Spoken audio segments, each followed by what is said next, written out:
نحمده ونصلي على رسوله الكريم اللهم صل على محمد وعلى آل محمد كما صليت على إبراهيم وعلى آل إبراهيم إنك حميد مجيد اللهم بارك على محمد وعلى آل محمد كما باركت على إبراهيم وعلى آل إبراهيم إنك حميد مجيد۔ جس حدیث نبوی کا ابھی ہم مطالعہ کرنے والے ہیں اس کے راوی حضرت معاذ بن جبل ہے رضی اللہ تعالی عنہ۔ ان کے بارے میں یہ بات نوٹ کر لیجئے، یہ انصاری صحابی ہیں لیکن ان چند صحابہ میں سے ہیں جن کے لیے حضور نے افعل التفضیل کا صیغہ استعمال کیا ہے۔ مختلف صحابہ کو بعض اعتبارات سے مختلف اعتبار سے اپنے صحابہ میں سب سے افضل قرار دیا۔ ارحم امتی بے امتی ابو بکر، میری امت میں امت پر سب سے زیادہ رحیم اور شفیق ابو بکر ہے۔ اشدہم فی امر اللہ عمر، اللہ کے معاملے میں سب سے زیادہ سخت عمر ہے رضی اللہ تعالی عنہ۔ اکثرہم حیاء عثمان، سب سے بڑھ کر حیا میں حضرت عثمان ہے۔ اقواہم علی، سب سے بڑھ کر اصابت رائے اور صحیح فیصلے تک پہنچنے والے حضرت علی ہیں۔ اسی طریقے سے اصدقہم لہجۃ ابو ذر، جن کے ظاہر و باطن میں سرے سے کوئی بال برابر فرق نہیں ہے، وہ ابو ذر ہے۔ ان کا قول بالکل ان کے باطن کی صحیح ترجمانی کرنے والا۔ اصدقہم لہجۃ۔ اقرؤہم ابی بن کعب، سب سے بڑے قاری جو ہے قرآن کے ابی بن کعب، ان کے لیے آتا ہے اعلمہم بالحلال والحرام معاذ بن جبل، حلال اور حرام کے سب سے زیادہ جاننے والے، شریعت محمدی صلی اللہ علیہ وسلم کے سب سے زیادہ واقف اور اس سے سب سے بڑھ کر آگاہ، یہ حضرت معاذ بن جبل۔ اور اجتہاد والی حدیث بھی جو بڑی امہات الاحادیث میں سے ہے، بہت اہم حدیثوں میں سے، اس کا بھی معاملہ حضرت معاذ بن جبل سے ہے۔ اس حدیث کا جو تاثر میرے قلب پر ہے وہ تو میں زبان میں بیان نہیں کر سکتا الفاظ سے۔ جو حدیث مبارکہ جس کو ام السنہ کہا گیا ہے، حدیث جبرائیل، میرے نزدیک مضمون کے اعتبار سے یہ حدیث اس سے کسی درجے میں بھی کم نہیں ہے۔ اگرچہ روایت کے اعتبار سے، سند کے اعتبار سے اس کا درجہ بہت بلند ہے، وہ متفق علیہ ہے، تقریباً تمام جو کتب ہے احادیث کی ان سب میں ہے، صحیحین میں ہے، متفق علیہ ہے۔ اس کا معاملہ جو ہے آپ دیکھ سکتے ہیں، رواہ احمد والبزار والنسائی وابن ماجہ والترمذی، یہ بھی بہت سی کتابوں کے اندر یہ حدیث موجود ہے، لیکن بہرحال وہ درجہ سند کے اعتبار سے نہیں ہے جو درجہ حدیث جبرائیل کا ہے، لیکن اپنے مضمون کے اعتبار سے، کنٹینٹس کے اعتبار سے بالکل اس کے ہم وزن ہے اپنی اہمیت کے اعتبار سے۔ اسی لیے اس کا عنوان میں نے قائم کیا ہے حکمت دین کا ایک عظیم خزانہ۔ عن معاذ بن جبل رضی اللہ تعالی عنہ، روایت کیا گیا ہے معاذ بن جبل سے رضی اللہ تعالی عنہ، ان رسول اللہ صلی اللہ علیہ وسلم خرج بالناس قبل غزوۃ تبوک، کہ نبی اکرم صلی اللہ علیہ وسلم نکلے لوگوں کے ساتھ غزوہ تبوک سے قبل، یعنی تبوک جاتے ہوئے، یہ سفر کے دوران کا واقعہ ہے۔ یہ جو غزوہ تبوک ہے، یہ سفر تبوک جو ہے، یہ سن 9 ہجری میں پیش آیا۔ آپ نوٹ کر لیجئے اس کو، یہ گویا کہ حضور کے حیات طیبہ کا بالکل آخری دور ہے۔ حدیث جبرائیل بھی معلوم ہوتا ہے کہ حضور کے حیات طیبہ کے بالکل آخری ایام سے متعلق ہے، اسی طرح یہ حدیث بھی اس پہلو سے بھی مشابہ ہے حدیث جبرائیل سے۔ فلما ان اصبح صلی بالناس، تو جب صبح ہو گئی تو آپ نے لوگوں کے ساتھ نماز پڑھی، یعنی فجر کی نماز با جماعت ادا کی۔ صلی بے جب آتا ہے تو امامت کرانا، آپ نے امامت کرائی اور لوگوں نے آپ کے ساتھ نماز ادا کی، فجر کی۔ یہ نوٹ کر لیجئے کہ عرب میں سفر کا اصل وقت جو تھا وہ رات کا ہوتا تھا، جبکہ ٹھنڈ ہوتی تھی، اور اس کے بعد بھی پھر فجر کی نماز ادا کرنے کے بعد بھی جب تک کہ سورج زیادہ اونچا نہ ہو جائے اور تمازت نہ ہو تو جتنا حصہ بھی سفر کا مزید کور کیا جا سکے، تو فجر کی نماز ادا کرتے ہی پھر سوار ہو کر جب تک کہ دھوپ میں تیزی نہ آ جائے تو وہ اپنے سفر کو جاری رکھتے تھے۔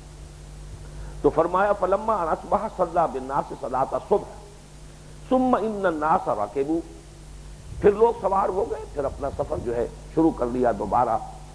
فلما ان طلعت الشمس، تو جب سورج نکل آیا، ناس الناس فی اثر الدلجۃ، تو لوگ اونگنے لگے رات کی شب بیداری کے اثر کے تحت۔ رات بھر سفر کیا تھا، تھکے باندھے بھی ہیں، اب صبح کا وقت خاص طور پر ایسا ہوتا ہے، نسیم سحری وہ گویا کہ لوریاں دیتی ہے، تھپکیاں دیتی ہے، ٹھنڈی ہوا ہے، تو اس میں لوگ جو ہے اونگنے لگے۔ وَلَزِمَ مُعَاذٌ رسول اللہ صلی اللہ علیہ وسلم، اور یہ لزمہ کہتے ہیں چپکے رہنا، چپکے رہے حضرت معاذ اللہ کے رسول صلی اللہ علیہ وسلم کے ساتھ، یعنی بالکل وہ اپنی سواری جو ہے آپ کی سواری کے ساتھ ساتھ پیچھے لگے ہوئے برابر چلے آ رہے ہیں، چونکہ ان کی نیت یہ تھی کہ کہیں تخلیہ ملے، کوئی موقع ایسا ہو کہ حضور ہوں اور میں ہوں اور گفتگو ہو اور میں ایک سوال کروں۔ وہ سوال ان کے ذہن پر سوار تھا، تو چونکہ یہ ذہن میں ان کے ارادہ تھا، لہذا وہ جاگ رہے ہیں، سونے کا سوال نہیں، انہوں نے طے کیا ہوا ہے کہ وہ حضور کی سواری کے ساتھ ساتھ ہی چلیں گے۔ لزم معاذ رسول اللہ صلی اللہ علیہ وسلم یتلو اثرہ، آپ ہی کے نقش قدم کی پیروی کرتے ہوئے، آپ کی اونٹنی چل رہی ہے، پیچھے پیچھے اپنی اونٹنی لیے ہوئے چلے جا رہے ہیں۔ والناس تفرقت بہم رکابہم، بقیہ جو لوگ تھے، جو صحابہ تھے، ان کو ان کی سواریاں لے کر متفرق ہو گئیں، ادھر ادھر منتشر ہو گئیں، علی جواد الطریق، وہ جو راستہ تھا، جو وادیاں تھیں، وادیوں میں سے گزر رہے ہیں، اب وادی چوڑی وادی ہے، تو اب اونٹنیوں کو چونکہ جو سوار جو ہے وہ تو کچھ اونگ رہے ہیں، تو اونٹنیوں کو آزادی میسر آ گئی، کوئی ادھر کو مڑ گئی، کوئی ادھر کو مڑ گئی، تو منتشر ہو گیا پورا لشکر، فارمیشن نہیں رہی، جوادی طریق پورے راستے کی وسعت اور جو اس کا عرض تھا اس کے اندر پھیل گئے۔ تاکل و تصیر، اور حال یہ تھا کہ وہ اونٹنیاں یا اونٹ جو بھی تھے، اب انہیں آزادی میسر تھی، کچھ ادھر ادھر کوئی کیکر کا درخت ہے منہ مار لیا، کچھ ناشتہ کر لیا، پھر آگے چل پڑی، اور وہ جو سوار ہے وہ تو ظاہر بات ہے اونگ رہا ہے، اسے کچھ اندازہ نہیں۔ تاکل و تصیر، کھا بھی رہے ہیں، کچھ چر چگ بھی رہی ہیں اونٹنیاں، وہ اونٹ، اور پھر چل بھی رہے ہیں۔ فبین معاذ علی اثر رسول اللہ صلی اللہ علیہ وسلم وناقته تاکل مرۃ وتصیر اخرى، اسی دوران میں کہ حضرت معاذ رضی اللہ تعالی عنہ اللہ کے رسول صلی اللہ علیہ وسلم کے نقش قدم کے ساتھ ساتھ چل رہے تھے، اور ان کی اونٹنی ناقتہ میں ہو کی ضمیر جو ہے اضافت والی، اس کا دونوں کا امکان ہے کہ حضور کی اونٹنی یا حضرت معاذ کی اونٹنی، جو ترجمہ ہم نے کیا اس میں حضرت معاذ کی اونٹنی کو معین کیا ہے، لیکن میری رائے غالب یہ کہ یہ حضرت خود حضور کی اونٹنی کا ذکر ہو رہا ہے، اور اس کا راز بعد میں کھل جائے گا کہ حضور کی اونٹنی بھی اسی طریقے سے وَنَاقَتُهُ تَأْكُلُ مَرَّةً وَتَسِيرُ، کہ حضور کی اونٹنی بھی کہیں ادھر ادھر منہ بھی مار رہی تھی، کچھ کھا بھی رہی تھی، درختوں کے پتے جو ہے اور کچھ چلتی بھی تھی، جیسے باقی سب حضرات جو ہیں جو تمام صحابہ تھے ان کی اونٹنیوں کا معاملہ تھا، وہی حضور کی اونٹنی کا معاملہ بھی تھا۔ لیکن حضرت معاذ چونکہ جاگ رہے ہیں، انہوں نے طے کر لیا تھا کہ مجھے تو چمٹے رہنا ہے حضور کے ساتھ، چپکے رہنا ہے حضور کے ساتھ صلی اللہ علیہ وسلم، تو ظاہر بات ہے کہ ان کے اوپر کسی نیند کا سوال نہیں، اور اسی وجہ سے اس کا کوئی امکان نہیں کہ ان کی اونٹنی کو کوئی آزادی نصیب ہوئی ہو کہ وہ بھی ادھر ادھر منہ مار رہی ہو، لہذا ناقتہ جو ہے میرے نزدیک یہاں پر یہ ضمیر مجرور جو ہے یہ در حقیقت حضور کی اونٹنی کی طرف ہے۔ اثرت ناقۃ معاذ، کہ اچانک حضرت معاذ کی اونٹنی نے ٹھوکر کھائی، فَقَبَحَهَا بِالزَّمَامِ، تو حضرت معاذ نے اس کی لگام کھینچ کر اسے سنبھالنے کی کوشش کی، فَحَبَّتْ حَتَّى نَفَرَتْ مِنْهَا نَاقَةُ رسول اللہ صلی اللہ علیہ وسلم، اس سے حضرت معاذ کی اونٹنی بدک گئی، اور جب حضرت معاذ کی اونٹنی بدکی تو حضور کی اونٹنی کے ساتھ ہی تو یہ چل رہے تھے، تو اس سے حضرت حضور صلی اللہ علیہ وسلم کی اونٹنی جو ہے وہ بھی بدک گئی۔ ثم ان رسول اللہ صلی اللہ علیہ وسلم کشف عنہ قناعہ، اس پر حضور صلی اللہ علیہ وسلم نے وہ جو ہودج تھا، اونٹ کے اوپر جو بھی ہودج تھا اس کے اوپر جو پردے لٹکے ہوئے تھے، تو حضور نے ذرا اپنا پردہ اٹھایا، دیکھا، فالتفت، اور آپ نے التفات فرمایا، ادھر ادھر دیکھا، فَإِذَا لَيْسَ مِنَ الْجَيْشِ رَجُلٌ أَدْنَىٰ إِلَيْهِ مِنْ مُعَاذٍ، تو حضور نے دیکھا کہ پورے لشکر میں سے کوئی شخص بھی آپ سے معاذ کے مقابلے میں قریب تر نہیں ہے۔ پورا لشکر، اور نوٹ کیجیے 30,000 کا لشکر تھا، یہ لشکر جو ہے حضور کی حیات طیبہ میں سب سے بڑا لشکر تھا جس کو لے کر آپ تبوک گئے ہیں، تو پوری وادی ہے اس میں جو ہے تمام منتشر ہو گئے ہیں، اونٹنیاں، فارمیشن رہی نہیں ہے، البتہ ایک اونٹنی ہے جو قریب ہے اور حضرت معاذ اس پر سوار ہے۔ جب حضور نے دیکھا کہ پورے لشکر میں سے حضرت معاذ کے مقابلے میں کوئی قریب تر نہیں ہے، فناداہ رسول اللہ صلی اللہ علیہ وسلم، تو حضور نے انہیں پکارا، آواز دی، فقال یا معاذ، آپ نے پکارا اے معاذ، قال لبیک یا نبی اللہ، تو فوراً حضرت معاذ نے عرض کیا میں حاضر ہوں اللہ کے نبی۔ قال ادن دونک، اس پر حضور نے فرمایا، وہ التفات کی شان ہے، اور قریب آ جاؤ، ادن دونک، اور قریب آ جاؤ۔ فدنا منہ، تو حضرت معاذ جو ہے وہ اپنی اونٹنی کو لیے ہوئے اتنے قریب ہو گئے حضور کے، حتی لصقت راحلتہما احداہما بالاخری، یہاں تک کہ دونوں جو اونٹنیاں تھیں وہ ایک دوسرے کے ساتھ مس کرنے لگیں، دونوں اونٹنیاں جو ہے بالکل ایک دوسرے سے مل گئیں۔ فقال رسول اللہ صلی اللہ علیہ وسلم، اب ارشاد فرمایا اللہ کے رسول صلی اللہ علیہ وسلم نے، ما کنت احسب الناس منا کمکانہم من البعد، میں یہ گمان نہیں کر سکتا تھا کہ لوگ اس طرح دور ہوں گے ہم سے جس طرح کے اس وقت ہیں۔ اس کا پس منظر سمجھ لیجئے، چونکہ کفار ہر وقت طاق میں رہتے تھے حضور صلی اللہ علیہ وسلم کو، کہیں اگر آپ کو اکیلے مل جائیں، تنہا مل جائیں، تو کوئی دشمن، کوئی عدو اللہ ہے وہ عدو دین ہی جو ہے وہ حضور پر حملہ آور ہو جائے۔ اس اعتبار سے یہ پوزیشن جو ہے بڑی کریٹیکل تھی کہ آپ نے اس کا گویا کہ نوٹس لیا کہ میں یہ گمان نہیں کر سکتا تھا کہ اس طرح سے لشکر منتشر ہوگا اور اس طرح سے مجھ سے لوگ جو ہیں وہ دور ہوں گے۔ فقال معاذ، اب یہاں نوٹ کرنے کی بات ہے،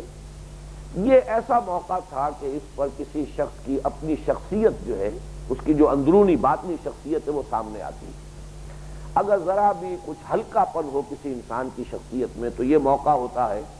کہ دوسروں کی تو بیک بائٹنگ کرے، جی ہاں لوگ جو ہے پرواہ نہیں کرتے، خیال ہی نہیں کرتے، لوگوں کے اندر بڑی بے پرواہی آ گئی ہے، اور جسے ہم اپنی کولوکیل لینگویج میں کہتے ہیں اپنے نمبر بنانے کی کوشش کرتے کہ دیکھیے میں تو بہرحال میں تو آپ ہی کے ساتھ، میں نے تو یہ فیصلہ کر لیا تھا، میں اپنی جانثاری اور اپنی فدائیت جو ہے اس کا اظہار کرتے۔ لیکن یہ ہے حضور کے ساتھی حضرت معاذ، حضور کی تربیت کا جو نتیجہ ہے وہ کیا ہے کہ لوگوں کی عدم موجودگی میں ان کی طرف سے معذرت پیش کر رہے ہیں۔ فقال معاذ یا نبی اللہ، تو عرض کیا حضرت معاذ نے اللہ کے نبی، نعس الناس، لوگ اونگ گئے ہیں، فتفرقت بہم رکابہم ترتع وتسیر، اس کے نتیجے میں ان کی سواریاں جو ہیں وہ متفرق ہو گئی ہیں، منتشر ہو گئی ہیں، کچھ چر چگ بھی رہی ہیں، کھا پی بھی رہی ہیں اور چل بھی رہی ہیں۔ اب اگلا نوٹ کیجئے کہ خود حضور صلی اللہ علیہ وسلم نے اس پر کیا تبصرہ فرمایا۔ فقال رسول اللہ صلی اللہ علیہ وسلم وانا کنت ناعسا، آپ نے فرمایا ہاں ٹھیک ہے میں تو خود اونگ رہا تھا۔ اب یہاں دیکھیے کہ آپ نے کبھی بھی اپنے آپ کو سپر مین یا سپر ہیومن کبھی جو ہے اپنے آپ کو پیش کرنے کی کوشش نہیں کی، جو بھی بشری تقاضا تھا، جیسے لوگ اونگ گئے تھے خود حضور صلی اللہ علیہ وسلم پر بھی اونگ طاری ہو گئی،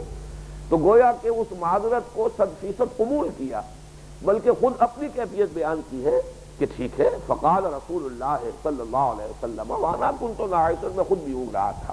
یہ دلیل ہے میرے اس ترجمے کی کہ چونکہ حضور بھی اونگ رہے تھے لہذا حضور کی اونٹنی کا تذکرہ ہے کہ وہ بھی اسی طرح چل رہی تھی کہ کچھ چل چگ لیا، کچھ آگے چل پڑی۔ حضرت معاذ تو چونکہ جاگ رہے تھے، ان کا تو شعوری فیصلہ تھا، لہذا ان کی اونٹنی کی وہ کیفیت نہیں ہو سکتی۔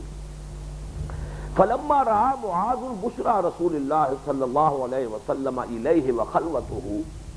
تو اب جب کہ دیکھ لیا حضرت معاذ نے کہ حضور خوش ہے مجھ سے اس وقت، ظاہر بات ہے میرا یہ جانثار، میرا یہ ساتھی،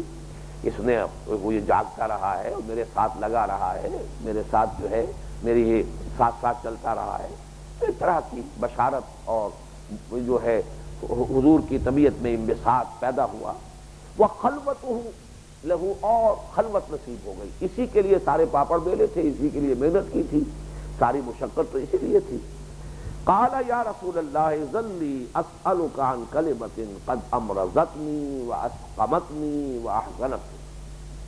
یہ اب بہت اہم حصہ ہے اس حدیث کا، اس کو نوٹ کیجئے۔ اب کہا حضرت معاذ نے حضور سے، اے اللہ کے رسول صلی اللہ علیہ وسلم مجھے اجازت دیجئے کہ میں آپ سے ایک ایسی بات پوچھ سکوں جس نے مجھے مریض کر دیا ہے، سقیم کر دیا ہے، سخت محزون، شدید میں حزن اور الم کے اندر مبتلا ہوں، بیمار ہو گیا ہوں۔ 3 الفاظ، امرضتنی، مجھے بیمار کر دیا. اسقمتنی، اب سقیم بھی کہتے ہیں اسی کو جو ناساز ہو، جس کی طبیعت. وہ احزنتنی، مجھے شدید رنج اور غم کا کے اندر جو ہے مبتلا کر رکھا ہے. ایک ایسی بات ہے جو میں آپ سے پوچھنا چاہتا ہوں. فقال نبی اللہ سلنی عما شئت، تو اللہ کے نبی صلی اللہ علیہ وسلم نے فرمایا پوچھو جو چاہو. اب اس میں بھی جو انداز ہے کہ دریائے سخاوت گویا کہ جوش میں ہے، جو چاہو پوچھو. اس وقت کو انداز سلنی عما شئت، جو چاہو پوچھو. تو حضور صلی اللہ علیہ وسلم کی طبیعت میں بھی جو اس وقت حضرت معاذ کی طرف التفات اور شفقت کا جو رنگ ہے وہ اس جواب سے ظاہر ہے. سلنی عما شئت. فقال یا نبی اللہ، تو اب انہوں نے عرض کیا ہے اللہ کے نبی حدثنی بعمل، مجھے وہ عمل بتا دیجئے یدخلنی الجنت لا اسألک عن شیء غیرہا، جو مجھے جنت میں داخل کر دے اور میں آپ سے اس کے سوا اور کچھ نہیں پوچھنا چاہتا. یہ ہے اصل میں جو اب ہمیں ذرا سا رک کر یہاں پہ اپنی کیفیت اور صحابہ کرام میں سے بھی کون سے صحابی جن کے لیے افعال التفضیل کا صیغہ استعمال ہوا، اور سن 9 ہجری جو بھی تربیت نبوی کا دور ہے گزر چکا ہے، اور ان کی جو بھی کیفیت ہے تزکیہ ہو چکا ہے، اور جہاد اور قتال میں حضور کے ساتھ نہ معلوم کیسے کیسے کارہائے نمایاں دکھا چکے ہیں، کیسی کیسے ایثار اور قربانی کے مراحل سے گزر چکے ہیں. لیکن اب بھی انہیں فکر جو دامنگیر ہے اور جس کی شدت کا یہ عالم ہے کہ قد امرضتنی واسقمتنی واحزنتنی، وہ یہ ہے کہ مجھے وہ عمل بتا دیجئے جو مجھے جنت میں داخل کرے. اب یہ ہے در حقیقت جو کنٹراسٹ ہے. آج کا مسلمان اپنے لیے گارنٹیڈ سمجھتا ہے، ٹیکن فار گرانٹیڈ، جنت تو ہماری ہے ہی، اس میں تو کسی شک و شبے کا معاملہ ہی نہیں. اور دوزخ کا ذکر جو قرآن میں آتا ہے وہ کفار کا معاملہ ہے، وہ مشرکین کا، دوسروں کا معاملہ ہے، ہم سے کوئی سروکار نہیں. اور یہاں حضور کے ایک جلیل القدر صحابی عالمہم بالحلال والحرام، جن کے بارے میں یہ الفاظ حضور نے فرمائے ہیں سن 9 ہجری میں حضور صلی اللہ علیہ وسلم کی حیات طیبہ کے گویا کہ بالکل آخری حصے میں سوال کر رہے ہیں کہ مجھے وہ شے بتا دیجئے حدثنی بعمل یدخلنی الجنت لا اسألک عن شیء غیرہا، میں اور کچھ نہیں پوچھوں گا، مجھے کسی اور چیز کی فکر نہیں ہے، فکر ہی ایک ہے. جیسے کہ ایک حدیث میں آیا ہے من جعل همومہ ہما واحدا ہم الآخرۃ کفی اللہ جمیع همومہ فی الدنیا، جو شخص اپنے تمام تفکرات کو ایک فکر میں گم کر دے اور وہ فکر آخرت کا فکر ہو، اللہ تعالیٰ دنیا کے تمام تفکرات میں اس کی طرف سے خود کفایت کر دیتا ہے، خود کفیل بن جاتا ہے. لیکن اس نے خود اپنے تمام، جو کبھی وہ رنگیلے محمد شاہ نے کہا تھا کہ این دفتر بے معنی غرق میں نہ بولا، اسی طرح اگر کوئی شخص اپنے تمام دنیاوی تفکرات کو آخرت کے ایک فکر میں گم کر دے تو اللہ تعالیٰ دنیا کے تمام تفکرات سے اس کو فارغ کر دیتا ہے، اس کی کفالت اپنے ذمہ لے لیتا ہے. تو فرمایا حضور نے قال نبی اللہ، فرمایا اللہ کے نبی نے صلی اللہ علیہ وسلم بخن بخن لقد سالت بعظیم لقد سالت بعظیم ثلاثا. بخن بخن اس کا ترجمہ بھی کچھ یہی ہے، اور ویسے لفظی طور پر بڑی مناسبت ہے. بہت خوب، بہت خوب، بہت کا بے لے لیجیے، خوب کا خے تو بخ بن گیا. بخن بخن ویسے یہ نہیں ہے اس کی اصل حقیقت، لیکن یہ کہ یاد رکھنے کے لیے بخن بخن بہت خوب، بہت خوب. لقد سالت بعظیم لقد سالت بعظیم ثلاثا، 3 مرتبہ حضور نے اس بات کو دہرایا ہے. معاذ تم نے بڑی بات پوچھی، واقعی جو پوچھنے کی بات ہے وہی پوچھی، واقعی جو سوال کرنے کا وہی سوال تم نے کیا. حقیقی سوال یہی ہے، حقیقی مسئلہ یہی ہے. وَإِنَّهُ لَيَسِيرٌ عَلَىٰ مَنْ أَرَادَ اللَّهُ بِهِ الْخَيْرَ، اور یہ اگرچہ بہت عظیم بات ہے، بہت مشکل بات ہے، لیکن یہ آسان ہے اس کے لیے جس کے لیے اللہ نے خیر کا ارادہ کر لیا ہو. اللہم ربنا اجعلنا منہم، اللہ تعالی ہمیں بھی ان میں شامل فرمائے، ہمارے لیے اللہ تعالی خیر کا ارادہ فرمائے. فلم يحدثه بشيء الا قاله 3 مرات، حضور نے کوئی بات حضرت معاذ سے نہیں کہی مگر اس کو 3 مرتبہ دہرایا. حرصا لکیما یتقنہ عنہ، اس خیال سے، اس لالچ میں کہ وہ اسے اچھی طرح یاد کر لے. 3 مرتبہ، حالانکہ اکیلا ایک شخص اس وقت سامنے. عام طور پر مجمع میں حضور 3 مرتبہ تکرار کیا کرتے تھے کہ کوئی لاؤڈ اسپیکر تو ہے نہیں، کوئی داہنی طرف رخ کیا وہ بات فرمائی، پھر سامنے رخ کیا وہ بات فرمائی، پھر بائیں طرف رخ فرمایا اور پھر وہ بات جو ہے دہرائی. لیکن یہاں تو ایک سامنے ہے، لیکن یہاں بھی حضور جو ہے 3 مرتبہ بات کو دہرا رہے ہیں. لکیما یتقن عنہ، یتقنہ عنہ کہ اسے پوری طرح تیقن کے ساتھ وہ اسے یاد کر لے تاکہ آگے پہنچا. فقال نبی اللہ صلی اللہ علیہ وسلم، تو اب آپ نے جواب دیا، فرمایا اللہ کے رسول نے صلی اللہ علیہ وسلم، وہ کیا ہے عمل؟ تؤمن باللہ والیوم الآخر وتقیم الصلاۃ وتعبد اللہ وحدہ لا تشرک بہ شیئا حتی تموت وانت علی ذلک. جنت میں داخلے کا عمل یا نسخہ یہ ہے کہ تو ایمان رکھے اللہ پر اور یوم آخر پر، اور قائم رکھے نماز، اور عبادت کرے، بندگی اختیار کرے اللہ کی، تنہا اسی کی، اس کے ساتھ کسی کو شریک نہ کرتے ہوئے، یہاں تک کہ تجھے موت آ جائے اور تو اسی کیفیت میں ہو تو جنت میں داخلہ ہوگا. اس جواب میں جو نوٹ کرنے کی چیزیں ہیں وہ یہ ہے کہ یہاں جو الفاظ آئے ہیں بہت جامع ایمان. اب ایمان میں دو درجے ہیں، شہادت اقرار باللسان اور تصدیق بالقلب، گویا کہ یہاں دونوں مراد ہیں. اسی طرح عبادت جو ہے پوری زندگی میں اللہ کی بندگی ہے، اللہ کے ہر حکم کو ماننا یہ عبادت ہے. غلام بن جانا، بندگی، زندگی آمد برائے بندگی، زندگی بے بندگی شرمندگی. اب اسی میں ظاہر بات ہے کہ جہاد و قتال کا حکم بھی ہے، قاتلوا فی سبیل اللہ، جاہدوا فی سبیل اللہ. گویا کہ یہ جو نسخہ ہے جنت میں داخلے کا، وہی بات جو کہ سورہ صف کے دوسرے رکوع کی پہلی آیت میں آئی، هل ادلکم علی تجارۃ تنجیکم من عذاب الیم، وہی لفظ ایمان آیا یہاں پر. اور پھر عبادت کا لفظ جو آیا ہے وہ بھی اپنی پوری جو اس کا مفہوم ہے کامل، اس کے اعتبار سے لیں گے تو اس میں جہاں اپنی انفرادی اطاعت ہے، جہاں عبادات کا معاملہ ہے، نماز کا علیحدہ ذکر ہے. یہاں تقیم الصلاۃ وتعبد اللہ، نماز قائم رکھے اور بندگی کا حق ادا کرے اللہ کی، اس شان کے ساتھ کہ شرک کا کوئی شائبہ نہ ہو. اب وہ شرک کا بھی جو مفہوم ہے پورا کا پورا وسیع تصور وہ ذہن میں رکھیے. تو یہ جو جواب ہے یہ بہت جامع ہے. میں اس لیے توجہ دلا رہا ہوں کہ اگلا جو مسئلہ آ رہا ہے اس میں حضور نے اسی کو سپلٹ کیا ہے، مختلف حصوں میں اس کو بیان کیا ہے. پہلا جواب جو حضور نے دیا ہے کہ سوال یہ تھا جو مجھے جنت میں داخل کر دے، تو جامع نسخہ ہے جو یہاں آیا ہے، اس نسخے کو پھر 3 اجزاء میں تقسیم کر کے اس کی جو حکیمانہ باہمی نسبت و تناسب کا معاملہ ہے وہ آگے جواب میں آئے گا. تو اس کے بعد یہ کہ حضور نے فرمایا فقال یا نبی اللہ ہے، حضرت معاذ نے عرض کیا اے اللہ کے نبی اعد لی، فاعادها 3 مرات، ذرا اعادہ فرما دیجیے، ذرا دوبارہ فرما دیجیے. تو حضور نے 3 مرتبہ دہرا دیا. ثم قال نبی اللہ صلی اللہ علیہ وسلم، اب یہاں دیکھیے بڑا پیارا انداز ہے شفقت کا، دریائے سخاوت جو ہے وہ جوش میں ہے. اب حضور نے خود فرمایا ثم قال رسول اللہ صلی اللہ علیہ وسلم، اب آپ نے فرمایا ان شئت حدثتک یا معاذ براس هذا الامر وذروۃ السنام منه. اے معاذ اگر تم چاہو تو میں تمہیں یہ بھی بتاؤں کہ اس معاملے کی جڑ کیا ہے، راس، جڑ، بنیاد، اور اس کی چوٹی کیا ہے، کوہان کی چوٹی. ذروۃ السنام، سنام کہتے ہیں اونٹ کیا جو کوہان ہوتا ہے، اور ذروہ اس کی بھی چوٹی. یعنی یہ جو معاملہ ہے جو میں نے تمہیں جامع ترین الفاظ میں جو تمہارے سامنے بات رکھی، اس کی اساس کیا ہے، جڑ کیا ہے، بنیاد کیا ہے، چوٹی کیا ہے، یہ ہے در حقیقت جسے میں کہہ رہا ہوں کہ یہ حکمت دین کا مسئلہ ہے کہ اس میں ہمیں معلوم ہو کہ دین کے مختلف اجزاء کا باہمی ربط کیا ہے، نسبت و تناسب کیا ہے، جڑ بنیاد کس سے کی، وہ کون سی چیز ہے، چوٹی کون سی. بلکہ آگے چل کر دیکھیں گے کہ یہاں تو صرف 2 چیزیں آئی ہیں، لیکن حضور نے اس کو جواب جب آپ نے وضاحت فرمائی ہے تو 3 حصوں میں تقسیم کر کے بتایا ہے.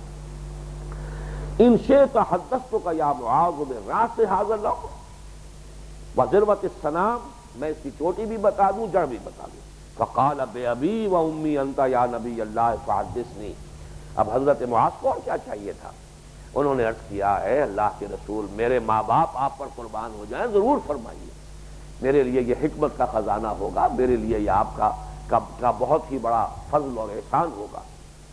بے ابی و امی انت یا نبی اللہ فحدثنی، میری ماں اور میرے باپ دونوں آپ پر قربان ہوئے اللہ کے نبی، ضرور فرمائیے. فقال نبی اللہ صلی اللہ علیہ وسلم، اب اس پر ارشاد فرمایا اللہ کے نبی نے صلی اللہ علیہ وسلم، ان راس هذا الامر ان تشهد ان لا الہ الا اللہ وحدہ لا شریک لہ وان محمدا عبدہ ورسولہ. اس معاملے کی جڑ بنیاد وہ یہ ہے کہ تو گواہی دے کہ اللہ کے سوا کوئی الہ نہیں، وہ تنہا ہے، اس کا کوئی شریک نہیں، اور یہ کہ محمد صلی اللہ علیہ وسلم اس کے بندے اور رسول۔ اب یہاں ایمان کا ایک جزیہ ہے، شہادت، یہاں کھڑی ہے عمارت، اس کی بنیاد، وہ جو ہم نے ایک عمارت بنائی تھی فرائض دینی کا جامع تصور، اس میں جو چاروں ستون کھڑے تھے، تو پلنتھ جو ہے وہ یہ ہے کلمہ شہادت، اقرار باللسان، ایمان کا یہ حصہ۔ یہاں سے بات شروع ہوگی۔ کوئی شخص بھی جو آج ایمان میں اسلام میں داخل ہوتا ہے، اس کا شاہدرہ کیا ہے؟ اشہد ان لا الہ الا اللہ وحدہ لا شریک لہ واشہد ان محمدا عبدہ ورسولہ صلی اللہ علیہ وسلم۔ یہ جڑ ہے، یہ بنیاد۔ دوسرا حصہ وَأَنَّ قوام هذا الامر اقام الصلاۃ وایتاء الزکاۃ۔ قوام اس چیز کو بھی کہتے ہیں کہ جو مختلف اجزاء کو کی بندش کرے۔ یہ قوام جو ہے مختلف چیزیں، جب یہ نسخے وغیرہ بنائے جاتے ہیں، معجون وغیرہ، تو قوام جو ہے اس کا لفظ استعمال ہوتا ہے کہ ان چیزوں کو جو چیز کے جوڑنے والی ہو، جس سے کہ ان کے اندر آپس میں ایک دوسرے کے ساتھ جڑے رہنے کی کیفیت پیدا ہو جائے۔ لیکن قوام قامہ یقوم سے وہ شے ہے جس کے سہارے کوئی چیز کھڑی ہے۔ یہ گویا کہ درخت کی ایک جڑ ہے اور درخت کا ایک تنا ہے۔ اس کا تنا جو ہے ان قوام ھذا الامر اقام الصلاۃ وایتاء الزکاۃ، نماز کا قائم کرنا اور زکوٰۃ کی ادائیگی۔ وَأَنَّ ذِرْوَةَ الصَّنَامِ مِنْهُ۔ اب دیکھیے یہاں پر یہی اصل میں وہ تمثیل ہے جو ہم نے، جو بھی ہماری یہ تحریک ہے، جس کو اب میں نے 3 حصوں میں تقسیم کر کے، اور یہی درخت کی تمثیل اس کے لیے اختیار کی۔ یہ رجوع الی القرآن، قرآن کا پڑھنا پڑھانا، سیکھنا سکھانا، خیرکم من تعلم القرآن وعلمہ، یہ انجمن، یہ قرآن اکیڈمی وغیرہ وغیرہ، یہ سب اس کی جڑ کے معنی۔ تنظیم اسلامی بیعت سمع و طاعت کی بنیاد پر اس کے تنے کے معنی۔ اب جو تحریک خلافت ہم شروع کر رہے ہیں، کیونکہ ہم چاہتے ہیں ماس کانٹیکٹ کا اس کو ذریعہ بنائیں، یہ گویا کہ وہ اس کا برگ و بار جسے کہتے ہیں، شاخیں کے جو پھیلی ہوئی ہیں ان کا پھیلاؤ ہے۔ تو یہی تمثیل ہے در حقیقت، یہی سے، اسی حدیث سے میں نے اس کو اخذ کیا ہے۔ یہاں پر حضور صلی اللہ علیہ وسلم نے یہاں پہ دین کی جو اجزاء ہیں مختلف، ان کے لیے بھی یہی تمثیل کہ ایک جڑ ہے، بنیاد ہے، وہ تو ہے کلمہ شہادت۔ اس کے بعد قوام ہے، تنا ہے جس کے سہارے یہ شے کھڑی ہے، ستون جس کو ہم نے وہ جو فرائض دینی کا جامع تصور والی جو فگر ہے اس میں ستونوں کی حیثیت دی ہے، وہ ہے نماز کا قائم کرنا اور زکوٰۃ کی ادائیگی۔ وَأَنَّ ذِرْوَةَ الصَّنَامِ مِنْهُ الْجِهَادُ فِي سَبِيلِ اللَّهِ۔ اور اس کی جو چوٹی ہے، چوٹی کی بھی چوٹی، جیسے کہ اونٹ کے جسم میں کوہان، اور کوہان کی بھی جو چوٹی ہے وہ ہے جہاد فی سبیل اللہ۔ اب یہاں در حقیقت دین کی وہ حقیقتیں جو ہے پورے طور سے واضح ہو کر سامنے آ گئی۔ یہ جہاد ہے وہ اصل شے جس کے لیے یہ نیچے کی جڑ بھی ہے، اور جس کے لیے یہ تنا بھی ہے، جس کے لیے یہ قوام بھی ہے۔ اگر یہ نہیں ہے، جیسا کہ میں نے اس تمثیل میں عرض کیا تھا، جو فگر تھی جو فرائض دینی کا جامع تصور والی، اگر چھت نہیں ہے تو ستون بے معنی ہے۔ یہ 4 ستون نماز روزہ حج زکوٰۃ کھڑے ہیں، چھت ہی اگر نہیں تو یہ بے معنی ہے۔ یہ تو بالکل ہی مہمل چیزیں ہیں، ان کی کوئی حقیقت ہی نہیں۔ یہ مور اور لیس میننگ لیس ریچولز بن جاتے ہیں، کم و بیش بے معنی اور مہمل قسم کی صرف رسومات بن کر رہ جاتی ہے۔ رہ گئی رسم اذاں روح بلالی نہ رہی، فلسفہ رہ گیا تلقین غزالی نہ رہی، یہ رسومات ہیں۔ پھر نماز و روزہ و قربانی و حج یہ سب باقی ہے، تو باقی نہیں، وہ اصل حقیقت خارج ہو گئی۔ تو وہ ہے جہاد، وَذَرْوَةَ الصَّنَامِ مِنْهُ الْجِهَادُ فِي سَبِيلِ اللَّهِ۔ اب اس حدیث میں اگلا ٹکڑا جو آ رہا ہے یہ اور بھی اہم ہے، جہاد سے قتال تک، کیونکہ جہاد کی حقیقت اس کی 9 منزلیں، لیکن پھر جہاد فی سبیل اللہ اس میں اصل جو ہے دعوت، اور پھر اقامت دین میں جو اس کے 3 مراحل ہیں، پیسو ریزسٹنس، ایکٹیو ریزسٹنس، اور پھر آرم کانفلکٹ، قتال جہاد کی سب سے اونچی منزل ہے۔ اب قتال کی بات ہو رہی ہے۔ وَإِنَّمَا أُمِرْتُ أَنْ أُقَاتِلَ النَّاسَ، جیسے میں نے عرض کیا تھا سورہ صف کے بارے میں کہ شروع میں 4تھی آیت میں آیا قتال کا لفظ، ان اللہ یحب الذین یقاتلون فی سبیلہ صفا کانہم بنیان مرصوص، اور 10ویں یا 11ویں آیت میں آیا جہاد کا لفظ، تؤمنون باللہ ورسولہ وتجاہدون فی سبیل اللہ باموالکم وانفسکم۔ قتال فی سبیل اللہ، جہاد فی سبیل اللہ۔ اسی طرح یہاں آپ دیکھ رہے ہیں کہ یہ دونوں الفاظ بہت قریب قریب آئے ہیں، ضربۃ الصنام منہ الجہاد فی سبیل اللہ، اور اس کے فوراً بعد جہاد کی بھی جو چوٹی ہے قتال۔ انما امرت ان اقاتل الناس، مجھے حکم ہوا ہے کہ میں جنگ کروں لوگوں کے ساتھ، جنگ جاری رکھوں۔ وہ میں آیت بھی سنا چکا ہوں پچھلی نشست میں، جو سورہ انفال کی ہے، قاتلوہم حتی لا تکون فتنۃ ویکون الدین کلہ للہ۔ اب جنگ جاری رکھو یہاں تک کہ بغاوت اور فتنہ اور فساد بالکل فروغ ہو جائے اور دین کل کا کل صرف اللہ کے لیے ہو جائے۔ وہی بات آپ فرما رہے ہیں، مجھے حکم ہوا ہے کہ میں جنگ کروں لوگوں کے ساتھ، حتی یقیموا الصلاۃ ویؤتوا الزکاۃ ویشہدوا ان لا الہ الا اللہ وحدہ لا شریک لہ وان محمدا عبدہ ورسولہ، یہاں تک کہ وہ نماز قائم کریں، زکوٰۃ ادا کریں اور گواہی دیں کہ اللہ کے سوا کوئی معبود نہیں، وہ تنہا ہے، اس کا کوئی شریک نہیں، اور یہ کہ محمد صلی اللہ علیہ وسلم اللہ کے بندے اور رسول ہیں۔ فَإِذَا فَعَلُوا ذَلِكَ، تو جب وہ یہ کر دیں گے، یہ تین شرائط پوری کر دیں، فَقَدْ اعْتَصَمُوا وَعَصَمُوا دِمَاءَهُمْ وَأَمْوَالَهُمْ إِلَّا بِحَقِّهَا وَحِسَابُهُمْ عَلَى اللَّهِ عَزَّ وَجَلَّ۔ یہ در حقیقت اہم ترین مضمون ہے کہ جب وہ یہ کر دیں گے تو وہ محفوظ ہو گئے، انہوں نے اپنے آپ کو بچا لیا، اپنی جانیں بھی بچا لی، اپنے مال بھی بچا لیے، الا یہ کہ دین کے کسی حق کی بنا پر ان سے وہ جان اور مال لی جائے۔ وہ دین کا حق کیا ہوگا؟ مال جو ہے زکوٰۃ لی جائے گی، ان سے نہیں دینا چاہیں گے تب بھی جبرن لی جائے گی۔ نمبر دو، اگر وہ چوری کرتے ہیں ہاتھ کاٹا جائے گا، اگر وہ زنا کرتے ہیں شادی شدہ رجم کیا جائے گا۔ یعنی شریعت اسلامی کی زد میں آ کر ان کا مال یا ان کی جان پر کوئی بھی اگر کوئی آ جاتا ہے کوئی اثر، تو وہ بات دوسری ہے۔ بصورت دیگر ان کی جان بھی محفوظ، ان کے مال بھی محفوظ، جیسے ہی وہ کلمہ شہادت ادا کریں اور نماز پڑھیں اور زکوٰۃ ادا کریں۔ یہ حصہ اس اعتبار سے بہت اہم ہے کہ جب مسئلہ پیش ہوا تھا حضرت ابوبکر صدیق رضی اللہ تعالیٰ عنہ کے عہد خلافت میں، مانعین زکوٰۃ جو تھے، زکوٰۃ کا انکار کرنے والے، آیا ان کے خلاف جنگ کی جائے یا نہ کی جائے؟ اور آپ کے علم میں ہوگا کہ اس وقت کے حالات ایسے تھے کہ اکثر صحابہ کی رائے یہ تھی کہ نہیں، یہ اس معاملے میں کچھ نرمی برتی جائے، مصلحت کا تقاضا یہ ہے کہ یہ تیسرا محاذ نہ کھولا جائے۔ حضور کا انتقال ہوا، مسلمانوں کے دل صدمے سے چور چور ہیں، مسلمانوں کا مورال اس وقت گرا ہوا ہے، حوصلے پست ہیں حضور کے انتقال کے باعث۔ دو محاذ پہلے سے کھلے ہوئے ہیں، ایک وہ کہ جو کھلم کھلا مرتد ہو گئے، جنہوں نے اور رسولوں کی رسالت اور نبوت کا اقرار کر لیا، مسلمہ کذاب کے ماننے والے یا کسی اور کے ماننے والے، وہ تو کھلم کھلا مرتد ہیں، لہذا ان سے تو جنگ کرنی ہی ہے۔ دوسرا، حضور نے جو جیش اسامہ تیار کیا تھا، آپ اس کو بھی نہیں روک رہے، تو یہ دو محاذ تو ہو گئے۔ اب یہ تیسرا محاذ، جو لوگ بہرحال نہ انہوں نے کسی نئی نبوت کا اقرار کیا، نہ انہوں نے کلمہ شہادت سے کوئی رجوع کیا، نہ وہ نماز کے منکر ہیں، بلکہ زکوٰۃ کے بارے میں بھی نوٹ کر لیجئے، وہ منکر اس معنی میں نہیں تھے کہ زکوٰۃ ہم نہیں دیں گے، صرف یہ کہتے تھے کہ آپ کو نہیں دیں گے، اسلامی ریاست کو نہیں دیں گے، ہم اپنے طور پر جیسے چاہیں اسے خرچ کریں۔ تو حضرت عمر تک کا معاملہ یہ تھا، حالانکہ میں نے آپ کو حضرت عمر کی شان میں جو حضور نے الفاظ فرمائے ہیں کہ اشدہم فی امر اللہ عمر، اللہ کے معاملے میں سب سے شدید جو ہے عمر ہے رضی اللہ تعالی، لیکن وہ بھی اس وقت مصلحت بینی کا مشورہ دے رہے تھے کہ آپ اس میں اس وقت مصلحت کو پیش نظر رکھیں، تیسرا محاذ نہ کھولیں، جس پر کہ حضرت ابوبکر رضی اللہ تعالیٰ عنہ نے بہت سخت الفاظ اختیار کیے تھے کہ اے خطاب کے بیٹے، تو جاہلیت کے دور میں اتنا سخت تھا اور آج اسلام کے معاملے میں آ کر اتنی نرمی اختیار کر رہا ہے، خدا کی قسم اگر کوئی بھی میرا ساتھ نہیں دے گا تو میں تنہا جاؤں گا اور جنگ کروں گا۔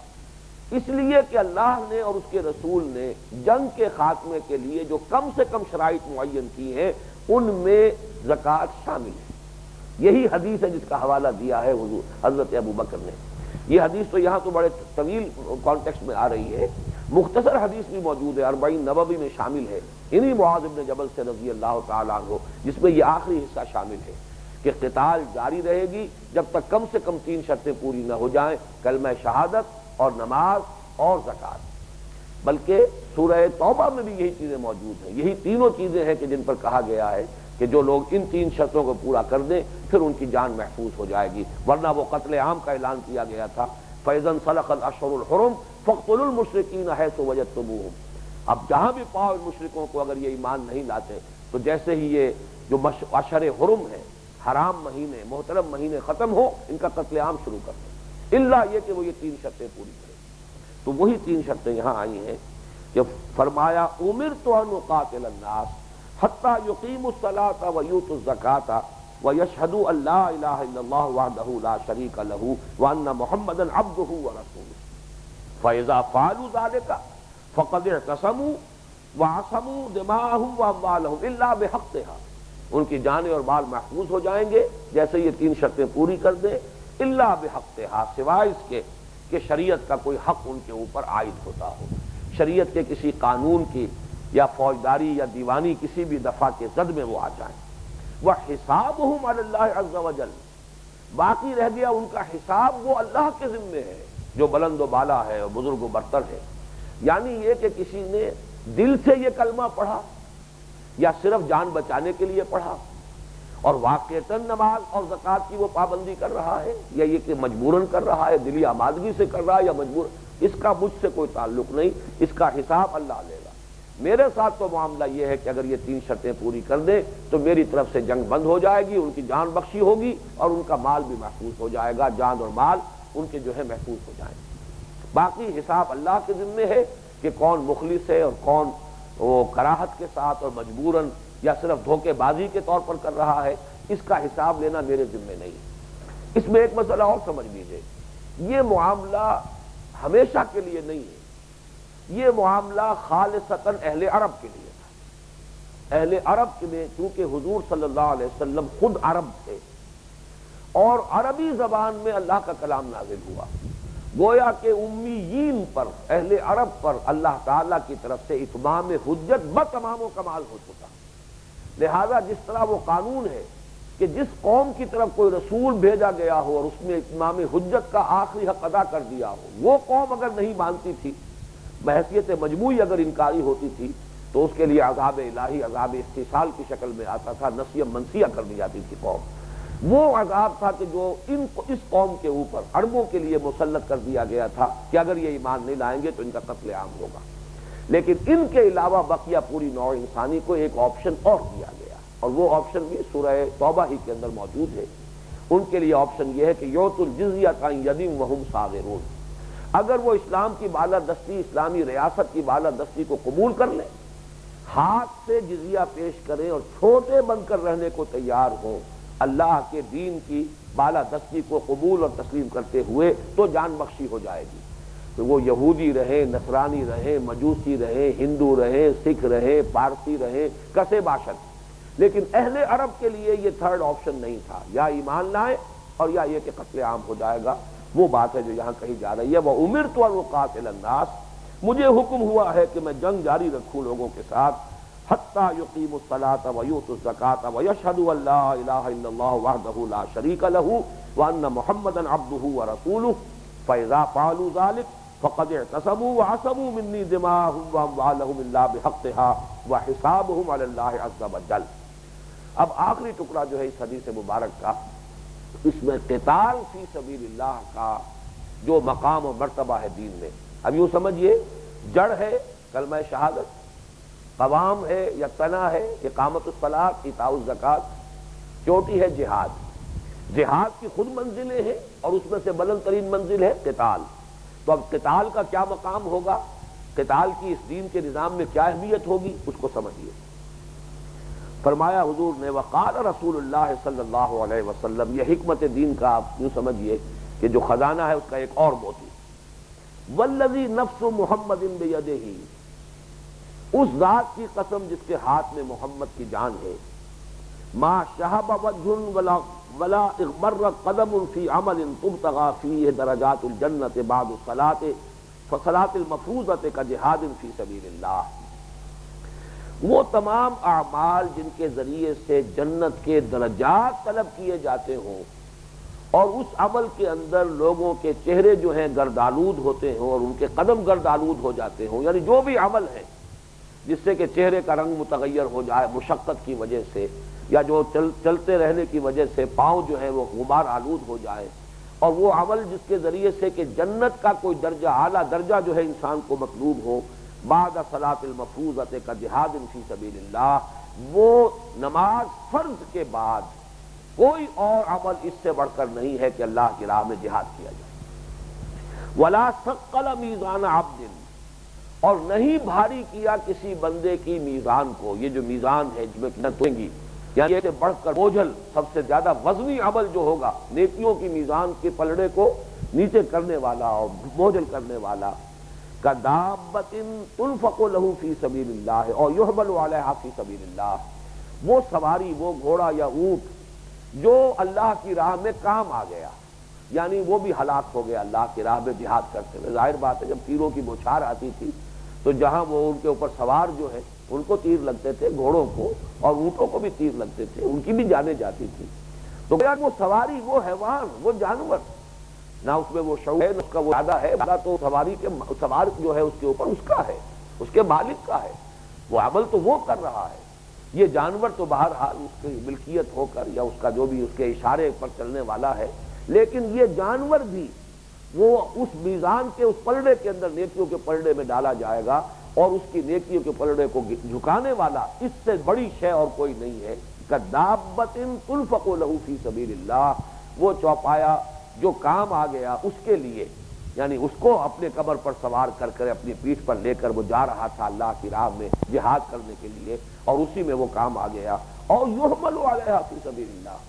اور اگر وہ کام نہیں آیا، ہلاک بھی نہیں ہوا، جس پر وہ جس سواری کی ہے اس نے اللہ کی راہ میں، تو وہ جانور جو ہے وہ بھی در حقیقت اس کا بھی درجہ یہ ہو جائے گا کہ وہ انسان کے نیکیوں کے پلڑے کو بھاری کرنے والا اور جھکانے والا ہوگا، اور اس سے بڑھ کر کوئی اور نیکی نہیں ہوگی کہ جو اتنی وزنی ہو. یہ ہے ہمارے دین کا مجموعی نظام، اس کی تعلیمات کا خلاصہ. حکمت اصل میں اسی کو کہتے ہیں کہ کسی شے کے تمام ضروری اجزاء بھی آپ کو معلوم ہو، پھر ان اجزاء کی باہمی نسبت و تناسب کا علم ہو. اگر ہمارے ہاں وہ تناسب ہی کا معاملہ جو ہے اگر برعکس نہ ہو گیا ہوتا تو واقعہ یہ ہے کہ نیکی اب بھی بہت سے لوگوں میں موجود ہے. نیکی کے مختلف جو اعمال ہیں وہ بہت سے لوگوں کے اندر اب بھی پائے جاتے ہیں، لیکن یہ کہ نسبت و تناسب جو ہے وہ الٹی ہو چکی ہے. جیسے کہ میں نے اس سے پہلے عرض کیا تھا کہ اتباع رسول میں وہ ظواہر اور مظاہر اور جزیات اور چھوٹی چھوٹی چیزیں، ایک شخص لگا ہوا ہے، ساری توانائی، سارا وقت، ساری قوتیں خرچ کر رہا ہے اپنی دولت کمانے میں، چاہے حلال ذریعے سے کر رہا ہے، یعنی میں یہ نہیں کہہ رہا کہ وہ حرام کر رہا ہے، لیکن حلال ذریعے سے بھی ساری توانائیاں، سارے اوقات، ساری قوتیں دولت کمانے میں اور زندگی کا اپنا جو معیار ہے بلند تر کرنے میں. لیکن اس نے داڑھی جو ہے بڑی شرعی رکھ لی ہے، لباس اس نے بڑا شرعی پہنا ہوا ہے، اور اسی طریقے سے وہ مسواک کرتا ہے. اب وہ سمجھتا ہے کہ اتباع رسول کا پورا حق میں ادا کر رہا ہوں، حالانکہ اصل اتباع جو ہے وہاں پر وہ تو موجود ہی نہیں، اس کا وجود ہی نہیں. وہ اتباع تو وہ تھا کہ حضور نے تو اپنی تمام حیات دنیاوی جو ہے وحی کے آغاز کے بعد جہاد فی سبیل اللہ سے آگے بڑھ کر قتال فی سبیل اللہ. تو اللہ تعالی ہمیں دین اصل فہم عطا فرمائے، دین میں واٹ از واٹ، کس شے کی کیا اہمیت ہے، کس عمل کا کیا مقام و مرتبہ ہے، اس کا شعور اور ادراک و فہم عطا فرمائے، اور سب سے بڑھ کر یہ ہمت عطا کرے کہ پھر ہم کمر کسیں اور اسے کے مطابق اپنے فرائض دینی کو ادا کرنے کے لیے تیار ہو جائیں. بارک اللہ لی و لکم فی القرآن العظیم ونفعنی وإیاکم بالآیات والذکر الحکیم.